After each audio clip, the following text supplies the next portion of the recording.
নমস্কাৰ মই এই ভাটকুছিৰ স্থায়ী বাসিন্দাৰ লগতে জ্যেষ্ঠ নাগৰিক বৰ্তমান আৰু এইখন স্কুলৰে মই ছাত্ৰ আছিলোঁ এটা সময়ত আৰু ক'বলৈ গ'লে মই এইখন স্কুলৰ বড়ো মাধ্যমৰ প্ৰতিষ্ঠাপক শিক্ষক আছিলোঁ আৰু এইখন স্কুল যেতিয়ালৈকে সুন্দৰভাৱে চলি আছিল ইয়াৰ পৰা বহুখিনি ভাল ল'ৰাও ওলাইছে ইয়াৰ পৰা আপোনাৰ এতিয়া বহুখিনি ল'ৰাই বিভিন্ন ঠাইত গৈ প্ৰফেচাৰগিৰিও কৰি আছে ইঞ্জিনিয়াৰো হৈছে কোনো মেডিকেল ডিপাৰ্টমেণ্টতো আছে বহুখিনি আৰু ইয়াৰ পৰা বহুখিনি ৰাজনৈতিক বা ৰাজনীতি লিডাৰ হিচাপেও ওলাইছে এনেকুৱা ধৰণে বিভিন্ন জেগাত আজি তেখেতসকলে সুনাম অৰ্জন কৰি আছে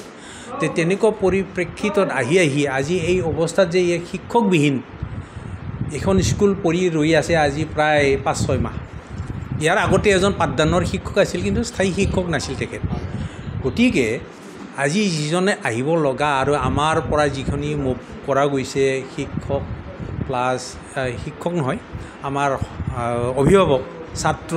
লগতে ইয়াৰ ৰাইজ গৈ যিখিনি অসুবিধা হৈছে আপোনালোকৰ মানে ইয়াত যে টিচাৰ নাই অসুবিধা মানে বহুত অসুবিধা হৈছে স্কুল চোৱা চিতা মানে এতিয়া মানে গাৰ্জেনবিলাকে মানে প্ৰায় চাব লগা হৈছে আৰু চাফা চুফাৰ পৰা মানে কি হৈছে কাৰণ আমি বেছি গমো নাপাওঁ কি হৈ আছে ভিতৰে আৰু ছাৰ নাই যিহেতু আগতেতো ছাৰ বাইদেউ কৰিছিল আগতে ছাৰ আছিল বাইদেউ আছিল এইবিলাক কৰিছিল তাৰপিছত এতিয়া মাষ্টৰ নাই কাৰণে অফিচত আমি গ'লোঁ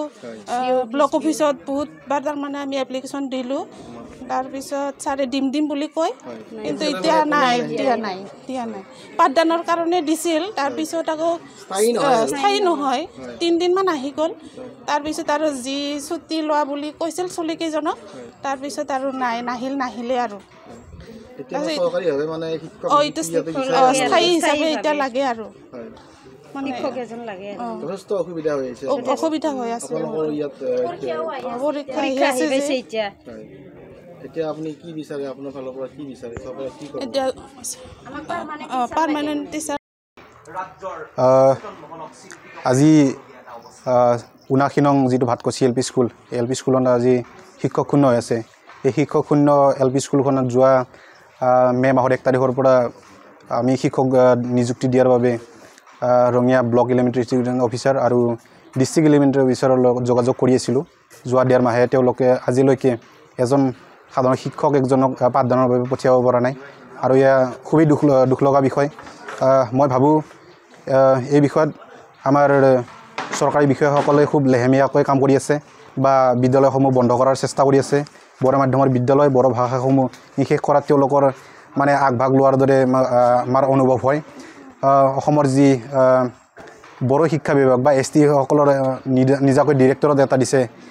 ডিৰেক্টৰেও সেইটো কি হিচাপে কাম কৰিছে বৰ্তমানলৈ গম নাপাওঁ অসমৰ শিক্ষামন্ত্ৰী মহোদয়কো মই জনাব বিচাৰিম যে আপুনি যিমানেই চৰকাৰৰ ফালৰ পৰা ঢাক ঢোল নবজাওক কিয় আজি বিদ্যালয়খন বা এখন জনজাতীয় বিদ্যালয় এখন বন্ধ হ'ব গৈ আছে আপোনালোকৰ যিটো চেষ্টা সেয়া খুব মানে সামান্য বুলি ক'ব পাৰি আজিৰ দিনত য'ত আমি নিখিল ভাৰত চৰকাৰৰ ৰঙিয়া আঞ্চলিক এপচুই আমাৰ হাতৰ পৰা 2জন শিক্ষক আমি আমাৰ ফালৰ পৰা আমাৰ কৰ্মকৰ্তাসকলক ইয়াতে যোৱা 1.5 মাহ ধৰি